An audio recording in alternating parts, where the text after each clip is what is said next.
Wander Wealthy Podcast, episode 122 with Taylor Lou. Hello, my loves. Welcome back to another episode of the Wander Wealthy Podcast. My name is Tess. I'm the host of the show and founder of Wander Wealthy, a platform, a community, a learning environment, a coaching experience for fellow online coaches and other online service-based entrepreneurs looking to get help, guidance, encouragement, and coaching when it comes to their money mindset and financial systems within their business and how that all trickles down to their personal lives. On the podcast, we love to interview fellow online coaches and other online business owners to talk about their journey and gain inspiration, insight, and all the great tips that they have for us. And today I am joined by an amazing woman. Her name is Taylor Lou. I have known Taylor for a couple of years now. We met in person, which is always so magical in this online world that we all live in. We got to meet in person. We ended up working together for a good few months, and we've just also been following each other's journey ever since. I think Taylor is such a breath of fresh air in terms of having someone to follow and kind of aspire to be in, especially the coaching world. And let me tell you a little bit more about what it is that she is up to and what her business is all about. So Taylor Lou is an advocate for human potential, magic activator, certified master NLP and hypnotherapy practitioner, certified life and success coach, and business mentor with 6 years of experience as a successful entrepreneur. She believes in the power of vulnerability and play, dancing with the dark and the light in order to be the masterful curator of your life. Her mission is to empower millennial women to claim and embody their next level of leadership, happiness, and success using experiential breakthrough methods and practical integration processes. Whew, isn't that a juicy introduction? So Taylor is joining us today to talk about how to manufacture your own breakthrough, how she was able to have a big breakthrough experience. She's going to share her story in that regard, and then how she's taken that and been able to craft that, package it up, and take some of her clients through these high-end breakthrough days that she calls quantum leap experiences. It was so fun because I got to see this development from the business that she has been running to date to the one that she's built now for herself to move forward with. And it's just so cool to see all of the pieces come together and to hear her share the story of what's been happening on the back end and personally for her. So we're going to dive into this episode. It was so fun, super laid back and enjoyable just to chat it out with her. So I'm excited for you guys to get a little taste of that as well. So here's episode number 122 with Taylor Lou. Taylor Lou, welcome to the Wander Wealthy Podcast. So excited to have you here. I love chatting with you when we get to. How are you doing today? I am great, Tess. I'm very excited to be with you today and also just get to share with your audience some of the fun stuff that I have going on and hoping that it resonates with one or two people who are listening. I think it definitely will. So I've gone through your bio and I love it. There's so much power in your biography, but I would love you to share with us kind of your story about how you got to this point. What happened before all of this? Yes, definitely. So I'll give you kind of a quick and dirty here. I started my first business when I was 21. I was right out of college and I really had no idea what I wanted to do with my life at all. I majored in English and communications in college. And I just kind of felt like there wasn't a job position out there that would really A, make me excited and light me up, and B, that really fit my unique skill set. So I decided just to start my own business. It was the social media agency, and I ended up running that agency for almost 4 years. And the first 2 years were a complete crapshoot, just really trying to figure out how to be a business owner and all that entails, and learning the craft as well as trying to become an adult. And it was a really just kind of throwing things at the wall and seeing what stuck kind of time. But then it was about year 3 of that business where I really hit my stride, started seeing some really amazing success, feeling really good. And then I realized that I actually didn't care at all about the work that I was doing. My heart wasn't in it. Mm-hmm. And while it was making me good money and it was like exciting in the scaling process, it wasn't the work that I actually wanted to be doing in the world. So I went on a huge personal development journey, just really getting to know myself on a deeper level, figuring out what I actually wanted my legacy to look like. And then I ended up creating my coaching business about 2.5 years ago. And since then, it's just been a whirlwind. It's the kind of thing when something is so in alignment with your core values, your mission, how you really want to show up in the world, things just happen. The universe works with you to make it happen. And it's just been one up level after another in the past 2.5 years. So that's kind of the quick and dirty of how I got to here. That's so cool to hear.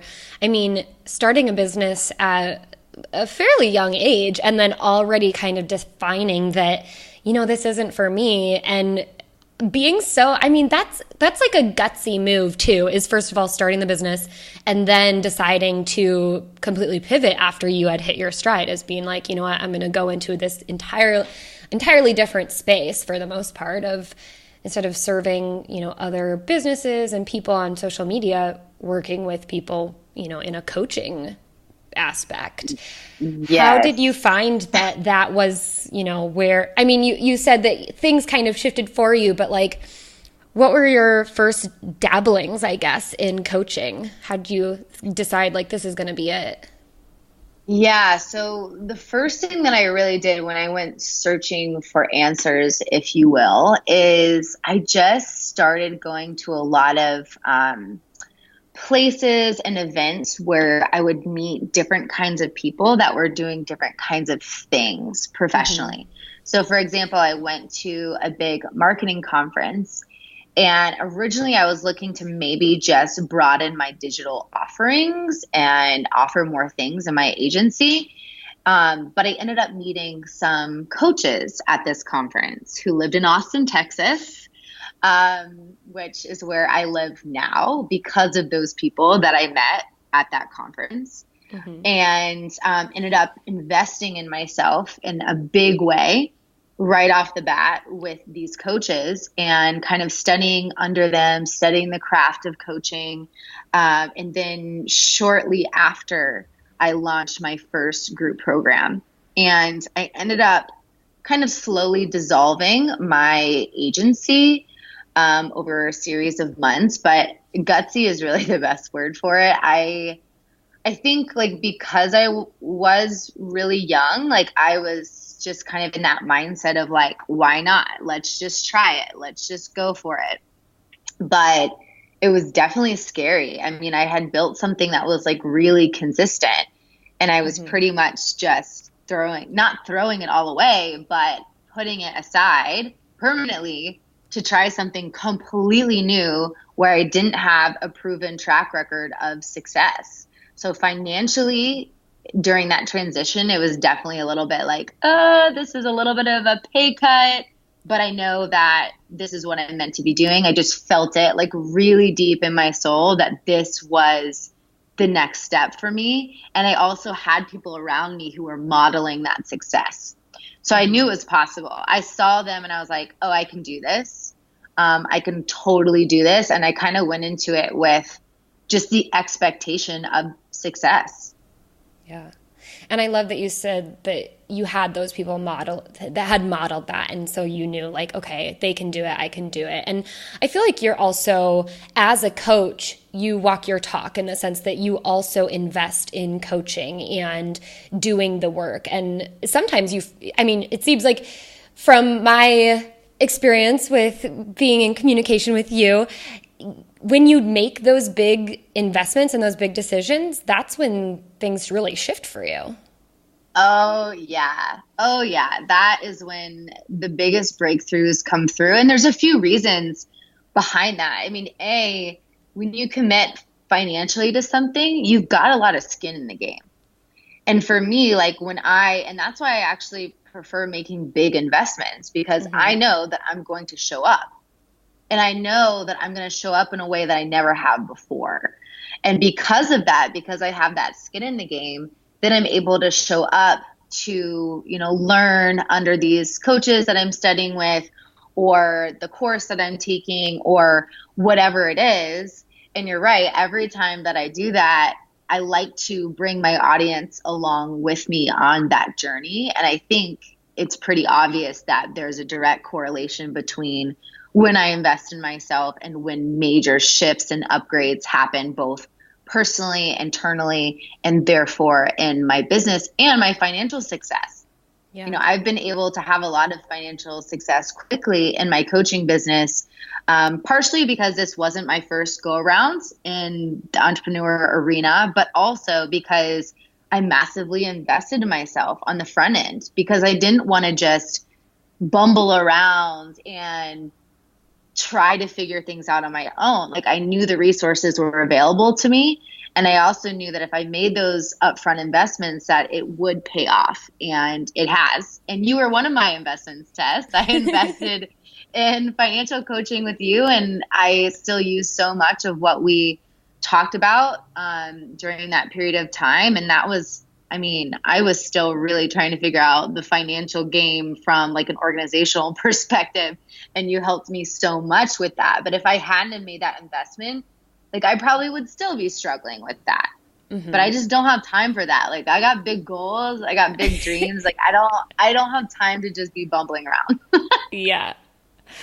I hear you. And I love that. And I think two big things stood out to me. One is that you say when you make those investments, you're basically showing your clientele or maybe prospective clients, like, this is an investment I'm making in myself, and I'm taking you along for the ride. And yes. The other thing that I find, and I kind of want to flip the script a little bit, or flip the question a little bit, is because you are a coach, I'm a coach, many people who listen to the show are coaches, is when you work with clients who don't pay much, and tell me, your experience too, but it seems like they're the ones that require the most work versus the ones who are like, I'm going to do the work and show up because I've put skin in the game, right? Oh my gosh, yes. And I've actually had to learn this lesson the hard way, and maybe some of you listening relate to this, but especially in the beginning of my business, like, I wanted so badly to like give people discounts and make my services affordable, and like give people really extended payment plans. But what I noticed happening, and actually this point is illustrated really well in the offerings that I have currently going on. I have a self-study course, which is like a really low investment. I have a live 6-month group program, which is a high-end, high-ticket investment. And then I have private coaching, which is an even higher ticket investment. Between the three of those things, it is absolutely insane the difference in the way that people show up for themselves. And specifically between my self-study course and the live version, essentially, of that self-study course. In the live version, people have their assignments done every single week. They show up to every single thing that we have, and they're just on top of it. And because of that, they're seeing amazing results.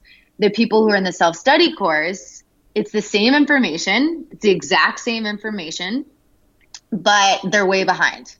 They're way behind. They're not getting as great of results as the people who are taking it live. And like, really, there's no other difference other than the investment. And then of course you have more accountability in the live as well. But it's just, it's really interesting how that happens. And I've been able to really understand why it's important for me to charge what feels good for me to charge, because it's actually doing my client a disservice to give them discounts, because then they're not going to get the results that they're investing in to begin with. And that is so important. I think for the most part, you know, the people that I try to target are beyond the not charging anything. And, you know, we can go into a big, long conversation about that. But getting from charging something to charging what you really need to be charging for clients to show up is another ball game of like, okay, stop undercutting yourself now. And another important aspect to this too is that you have to charge enough so you show up. Right. Yeah. And even if you think, you know, I'm the type of person that really loves to under promise and over deliver. That's a really important piece of my brand and my business. And I definitely notice when I am undercharging, I have some resentment that pops up. Which sometimes translates into me not showing up in the fullest, brightest, most amazing way that I'm capable of. Because in the back of my head, I'm like, well, they didn't really pay that much for this. Or like, this is not, they're getting a great deal. Or like whatever those subconscious thoughts are. And you may not be having those super consciously, but it does affect your work. It does affect the way that you show up, whether you like it or not. It's just a reality. And so it's really important to have that equal energy exchange, because when that's happening, then your clients are invested, they're showing up, they're doing their best, and so are you. Yes. Yes. I think this is so important to talk about because the money stuff is hard. And especially when it comes to like putting the dollar amount on your service, and it can be really difficult, especially when you're going at it alone. Like when you have people cheering you on, being like, yeah, girl, charge that $1,000, charge that $5,000. It's so much nicer. But if you're going at it alone, you need that cheerleading too. Right. And that's such a good point, because the reason I never started out like charging nothing. I bypassed that whole section of the journey because I invested in myself, because I was in masterminds, I was in group programs, I was in private coaching, where I saw what was possible and I saw other people charging a certain amount, and I was like, oh wow, like I can definitely do that. So there's a lot of permission, and then you can just go straight to that instead of like way undercharging and then totally burning yourself out. Absolutely. Speaking of the money stuff, we're going to kind of wrap up the story around because thank you for going down that rabbit hole with me. Yeah, that was fun. Since it's a money podcast, I really like to understand my guests' money stories, and meaning like, how did you grow up around money, and how did that have an impact on your life today? And did you notice any good or bad behaviors that you've had to work on? Yeah. I could go on forever about this. I'm going to keep it pretty short in the interest of time. But essentially, growing up, I grew up with a lot of privilege, and I learned a lot of good and a lot of not so good lessons about money. The good side of it was my parents are super giving and like really just have a really positive relationship with money in so much that they believe that they are here to really like make a difference, and that money is a piece that allows them to do that. So, and we also my parents were not into like flaunting money or like having the nicest things or whatever. Like it was just, I got a good sense of what money was and what it wasn't.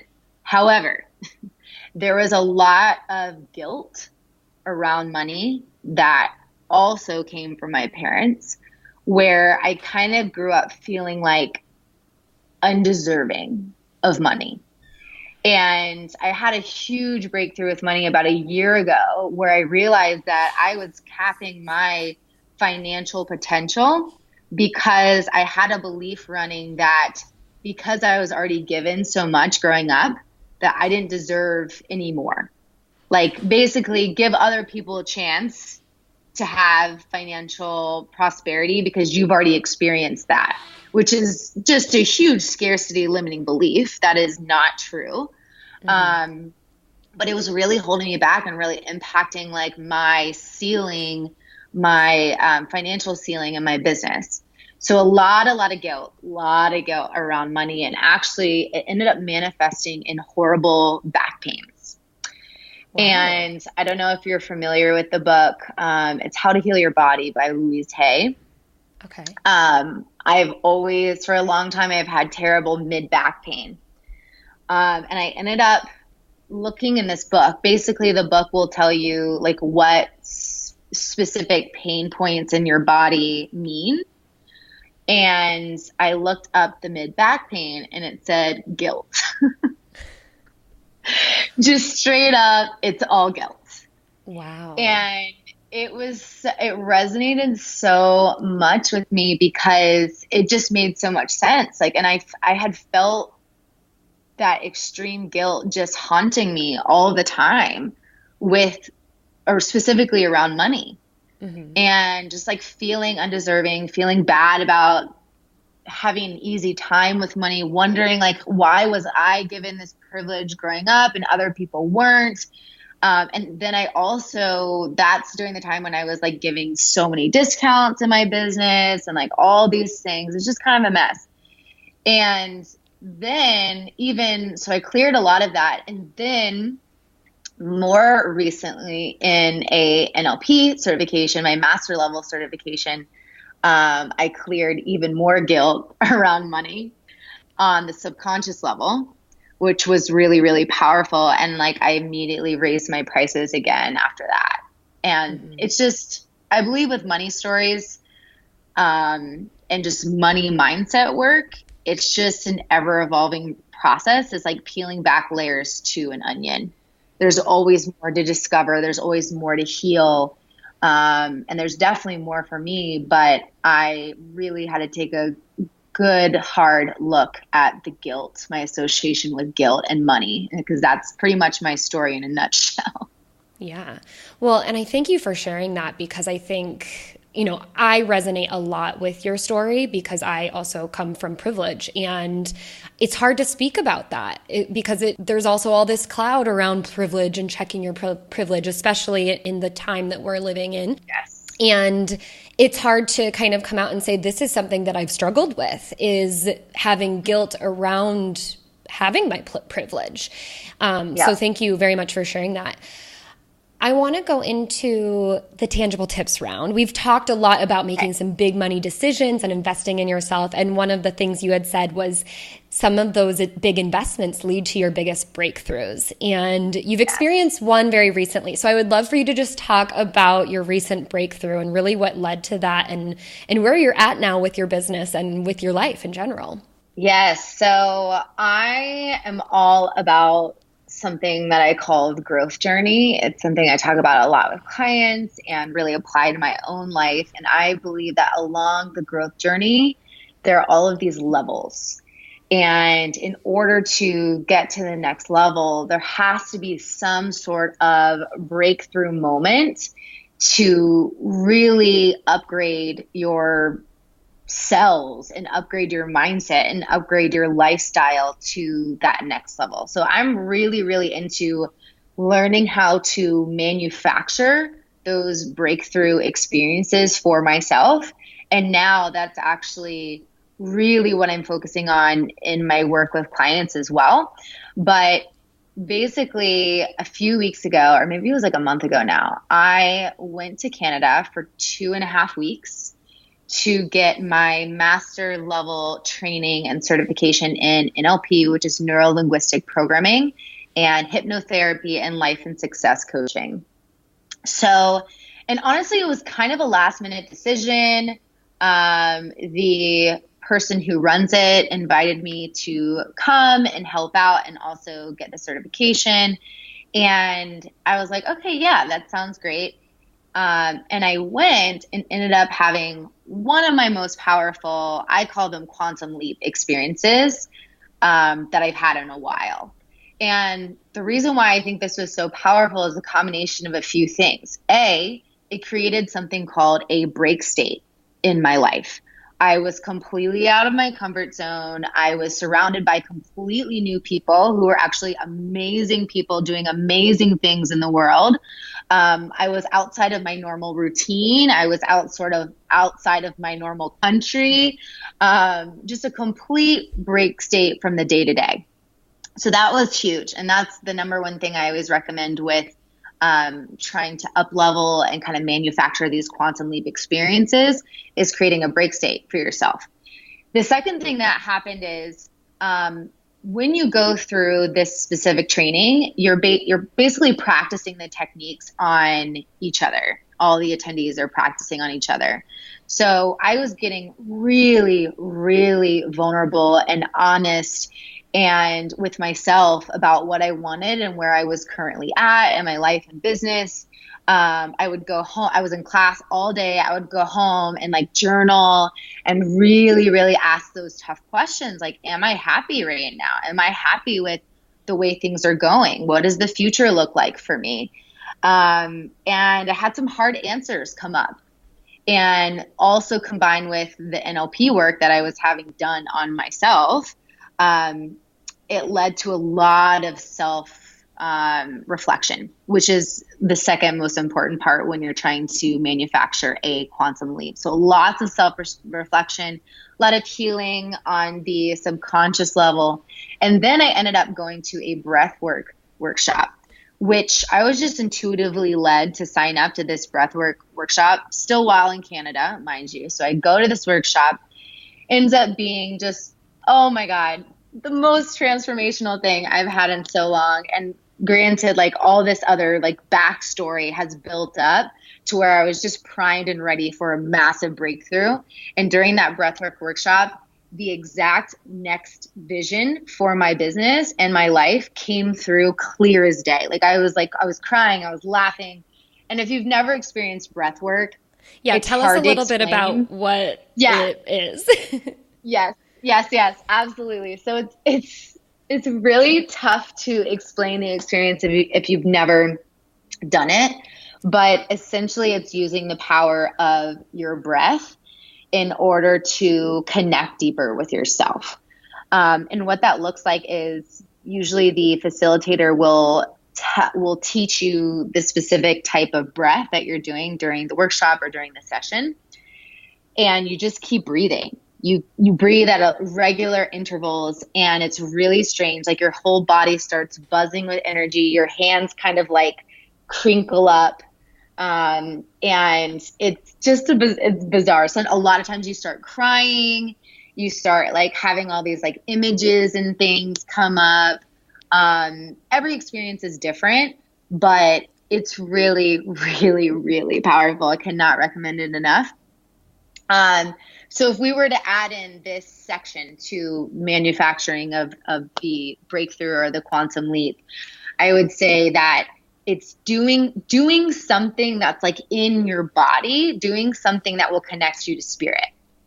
So if I were to say like step 1, break state, step 2 would be a lot of that self-introspection, a lot of that healing. And step 3 would be connecting to spirit or connecting to your body or whatever resonates with you. Because that's where that final piece of clarity will come through. So went to this breathwork workshop. I had a really, really profound experience. And then that night I came home and I created 2 new services in my business that were totally different than anything I'd created before. They were in person. They were really focused on this breakthrough quantum leap ideology. And I ended up creating, launching, and selling out these new services in 1 week, generating over $15,000 in revenue within 1 week, while I was also still at this training, going to class every single day, morning until the early evening, and launching only on Instagram stories. Amazing. And sold it out. And it was wild. I love that because it seemed to come very naturally. Like it just like came up, and then in terms of like a launch, people plan those for months, right? Oh yeah. And that's what I normally do. I am like the launch queen. I've had really massive successes in carefully planned, very masculine oriented launches. And this was the complete opposite of that. This was just riding the momentum of my own personal breakthrough to create something amazing for my audience and something amazing for the world. And I really feel like people felt that. They felt that it came from a really genuine place. And it was also something that people are craving. Like people really want this in-person experiential experience so that they can really internalize that deep work and become an even more powerful creator versus like being in a 3-6 month experience coaching relationship, which is there's a lot of power in that and different benefits to that. But people are wanting that one-on-one private attention in person, like being in the same energy with someone else and having those massive, like quick shifts. So it was the right offer at the right time with the right intention. And it was from a place of complete alignment. And therefore it made it super easy and just flowed. It was nuts. That's awesome. And I think it really showed because you were experiencing your own breakthrough. And then, I mean, you had mentioned you were kind of looking at what your business had been up to that point and really kind of, having thoughts, whatever those thoughts may have been. But it does seem very natural to be like, I'm experiencing this and this is awesome. And I want other people to have this experience. Totally. That's exactly what it was. And honestly, if you're listening to this right now, if you pull one thing out of what I just shared, it's that always be sharing your journey with your audience. Always, always, always, because then you're going to be able to see where the resonance is, where people are like really feeling you and really wanting a piece of what you're sharing for themselves, and then creating more reactively versus just being in your head of like, oh, I guess other coaches are doing this, so I guess I should do this. And I, when I was in that self-reflection piece of my business, I realized, oh shit, like there are certain things that I'm doing right now that I'm just doing because I think that I should do it. Right. And that's just what coaches do. And that's what scaling a coaching business looks like. And when I had this breakthrough, I was like, actually, no, I don't want to be doing any of that. That doesn't feel good to me. It doesn't feel powerful to me. And I really asked myself, if I could do it my way, what would that look like? I also had a lot of powerful breakthroughs when it came to money, which is relevant to this podcast, and also being seen. And again, if you're listening and you just pull away a few key points here, if you can do your personal work around money and being seen, those two things are two of the biggest things that I see holding people back from their next level. And so if you're going to focus on anything right now to get you to that next level, those two things are really, really important. Yeah, and we talked a little bit about money, and I think what you had alluded to was you had to work on more of that guilt. What about being seen was what you had, like, what did you have to do in that area? Yeah, so being seen, we could make a whole nother podcast episode on this. And we may. I'm just so on my soapbox about this right now because I think it's a core wounding for women specifically, because for many, many, many, many years, we were not supposed to be seen. We were not supposed to be heard. We were supposed to be seen as like, oh, perfect little princesses, but not really be seen for our gifts and talents and the messages we want to share with the world. Mm-hmm. So this is a big thing for women. And the way it manifested for me is I thought I had no problem being seen. I have always been an extrovert. I've always, I've been on this personal brand train for a while, sharing vulnerably online. And what I realized that actually my fear of being seen was manifesting in the way that I had created my business to only be online. And I thought I told myself on a conscious level that was because it's just more convenient for me. I don't like to drive around and meet people. I like to be at my house. I can travel and have my laptop. But what I realized is actually that was coming from a place of a fear of being seen, because there's something very intimate about being in person with someone. Mm-hmm. And I realized that actually the work that I want to be doing in the world, like, yes, there's an online component, but I really want to be in person with people. And I want to do speaking engagements in person and lead groups in person, and get more into authentic relating and really creating those experiences for people that just really aren't possible over Zoom call. Mm-hmm. And I was also realizing that Zoom calls were kind of draining me. I was just doing so many of them. And it was all stemming from a fear of being seen. And it was a sneaky one. Like, sometimes those subconscious beliefs are super sneaky. If you just ask me consciously before I had this experience how I felt about being seen, I'd be like, oh yeah, like, I have a pretty good relationship with that. And then all of a sudden this stuff came up and I was like, actually, no, there is a lot of work that needs to be done here. And it's crazy because then while I was at this training, I was invited to be a co-facilitator for a women's group here in Austin. It's like a 2-hour-long experience where I facilitated some exercises around being seen. That's amazing. And that happened the week that I got back. And it just, out of the blue, the invitation came through. Didn't have to do a thing, but the universe heard what my intentions were and saw the work that I was doing. And they were like, okay, here's, by they, I mean, who knows who they is, but the universe was like, here's an opportunity to prove whether you're really ready to take action from this more whole place. And I was like, oh, I'm ready. Let's do it. And it was amazing. Yes. Oh, I love it.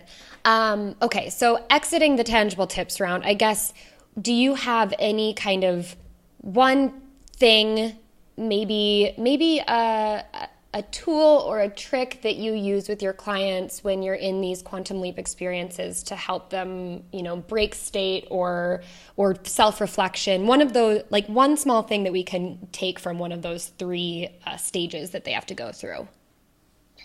Yeah. So there's a lot, but I think one of my I know there's a lot. You do whole days on this or a couple days on this. Yeah. There's these are like 2 days of like lots of stuff. But one simple tool that I think is really powerful is something called future rehearsing. And that is, you can do it one of two ways. You can do it just visually in your mind, or you can write it out, or both. But basically it's writing out your perfect scenario of what's going on in your life, what's going on in your business, how you're showing up in the world, what's going on with your financial situation in 6 months to a year from now. And like really writing out in detail, like what is that flow that you really want to achieve in 6 months to a year. And the reason why this is really powerful is you might find some things show up that are totally different than your current reality. Mm-hmm. And if that's the case, that is a clear indication of where you might be currently out of alignment. And that's an example of something that I did during this 2-week period, is that I really wrote out like what would be my dream scenario.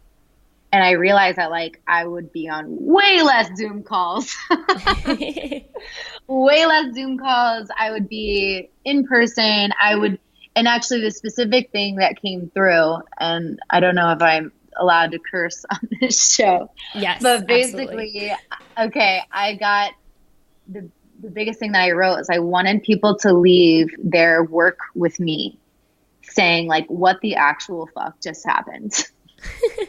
What the actual fuck just happened? I wanted to start like really blowing people's minds, like on just like a whole nother level. And that came through this exercise, this future rehearsing. And then I also kind of recreated my brand in the future rehearsing as well. And that's something that I've been slowly making progress on over the past month. And I'm about to launch my new website. I've like completely redone my brand. And that again came through that exercise as well. Very cool. Thank you so much for that. We're going to move into the money round, which is just getting to know you on a financial level a little more, because that's what everyone does. Yes. So my first question is very easy. How do you make money? What do you spend your money on? And what are you currently saving for? So how I currently make money, I have a lot of different offers that I'm running currently. And as discussed, I'm actually changing a lot of that. But all of my money currently comes through my coaching business. I would love to kind of get more into stock market investments, maybe some real estate investments, and kind of be doing some financial planning on that front. But right now, everything comes in through my business and through, I actually have a really amazing business model that I'm just throwing away. Again, but that's okay. It's all for the best. And then what were the other questions? What I spend what are you money spending? on? What do you spend your money on? Like kind of like an average day. Yeah, average day. Well, I guess this isn't so much average day, but I do invest. I reinvest a lot back into myself, a lot back into my business, a lot into just my development as a person. I also love food. I love going to nice restaurants. I basically just invest in experiences. Like that is where I spend my money on, whether it's food, whether it's travel, just always investing in experiences. Awesome. And what are you saving for? Currently, I am saving for a really badass new sales page. Again, I'm constantly reinvesting back in my business, but I am working with a really high-level team on creating a new sales page for my Quantum Leap retreats. So that's what I'm kind of saving for right now. Okay, let's go into the quick and dirty Q&A. These are just a few fast-paced questions to wrap up the show. And my first one is my favorite one. What is one totally random, not business-related thing, and it's just like anything, could literally be anything, that you just can't stop thinking about lately? So I am always contemplating big existential questions because I don't know, that's just the way that I'm wired. I always want to know more about like how the world works and why are we here and what is our purpose? So one random thing that I can't stop thinking about right now, and this is such a soapbox topic, but that everything in life, everything in our culture and our society is a construct. Like every single thing is made up. All the rules, they're just made up. And knowing that, it gives permission for us all to define our relationship with every category of our life, whether it's sexuality, whether it's money, whether it's business, like it's all just made up. And because of that, we get to really intentionally create and curate our reality. And I think that's just so fun. And a lot of it may go against your programming of how you grew up, but it's really unpacking like, okay, here's my current programming and what actually feels true for me. So again, big existential questions, but I'm just like very into it. I love that. I like to think a lot about like zooming into things and getting really detailed and then zooming way out. And like when you zoom way out of the world and like, beyond history, it's like, yeah, someone had to make up the rule that, we dollars buy certain things and, all the things. Yeah. It's all created by humans and humans are flawed and things can always change and always evolve and they have. And yet there's a lot of just like collective programming, residual collective programming that is taken through from generation to generation because people aren't really questioning it. Yeah. And that's why I'm like really passionate about just questioning everything, coming to your own answers instead of just like following the status quo or what you've been told. Yeah, totally. Who is your favorite person to follow on social media? That's a good question. I have a lot of people that I enjoy following. I'd say one person, her name is Natalie Bright, and she is just someone I feel a lot of like connection with just the types of things we're trying to do in the world. And she's just a really deep and real person, Natalie Bright. Cool. I'll have to look her up. Favorite entrepreneurship book for, I guess, the one that's made the most impact, the biggest impact on you? Maybe it's not entrepreneurship, but a book that's made a big impact on you. Yeah, so this isn't directly entrepreneurship book, but it definitely made a big impact on me and my business. It's called The Dark Side of the Light Chasers by Debbie Green. And it's a lot of shadow work. And I do a lot of shadow work in my work, and I just love the way she lays it out. And it's basically about integrating all parts of ourselves without making it negative, and also unpacking judgment. I went through like a huge judgment. I don't know how I would describe this, but where I was really taking a close look at judgment in my life for like 3 months. And I used this book as kind of a framework, and it just made me feel so much more open, so much more compassionate, understanding towards both myself and others. And it just like completely changed my life. Awesome. The best piece of money advice that you've been told or given that you would like to pass along? Yes, I would have to say something that I'm not always the best at following myself, but I think it's really valuable advice, and that is to be careful of the lifestyle creep when you are kind of hitting that next level of success and income in your business. Being careful not to then also just like exponentially elevate your lifestyle at the same time, because the way to build wealth is just to, as that income increases, is not to necessarily change your lifestyle in any drastic way, but start, making investments and saving and things like that. Because I think that's a really dangerous game to play. I see a lot of people making this mistake. They start making a lot more money in their business, and then all of a sudden their lifestyle is just exploding and they're spending pretty much all of it. And so I think financially that's a really easy pitfall to fall into. Yes. Love that. That is great advice. Taylor, thank you so much for joining us today. It was so fun. We got into so many little good, juicy tidbits. We did. The rabbit holes. The rabbit holes, many of them. But they're all so good. And I just want to thank you for coming on and sharing and being vulnerable with us and sharing some really amazing tips and ideas and pieces of advice. So thank you for coming on. Tell us where we can find you so we can follow along with you and keep in touch. Yeah, Instagram is definitely my favorite platform to hang out on. So I would definitely love to connect with you there. Taylor Lou Coaching is my handle, Lou, L-O-U. And feel free to send me a message and tell me what you thought about this episode, if anything resonated with you or you want clarification. I am totally into building relationships and connecting with other people who are defining the traditional definition of success and the way life should look. So if you want to jam out on that, I would love to hear from you. Awesome. Thank you so much again, Taylor. It was so fun to have you on the show. Awesome. Bye, Tess. And that's a wrap. Episode 122 with Taylor Lou.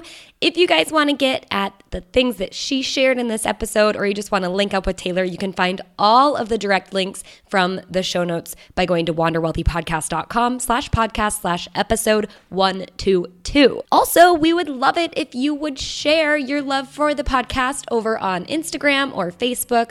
On Instagram, you can tag both Taylor and I in any stories, and we will reach out, give you a little shout out, whatever it takes to say, hey, we love you, we appreciate you. Thank you. So go ahead and tag us at Tess_Wicks and at Taylor Lou Coaching.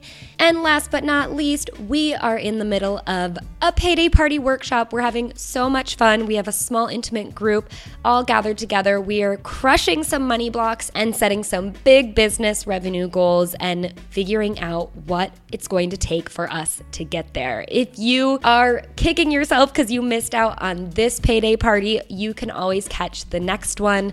The Payday Party Parties are where we work on both money mindset and the practical implementations you need for a successful, thriving online business. We're uncovering money blocks, reframing money stories, setting some purpose-driven revenue goals, and implementing an easy, profitable system. If this is something you know you could use help on, you can get started by downloading the Easy Profit Roadmap. It's a quick, free download that will show you my process that I take my clients through when it comes to working with them on their finances, just like I was able to do with Taylor back when we used to work together. And it also includes a special invite to the Payday Party, so you'll know exactly where to sign up and get on the guest list for the next time that we host the workshop. So go to wanderwealthy.com/roadmap. It'll also be linked up in the description of this episode as well as over in the show notes. You can download the roadmap, get yourself in on the Payday Party, and do some easy profit math so you can start baking in profit to your goals and your prices. All right, that's a wrap for this week. I hope you're all having a wonderful, wonderful end to your summer. So much more good, juicy stuff to come. And until next time, I hope you wander wealthy.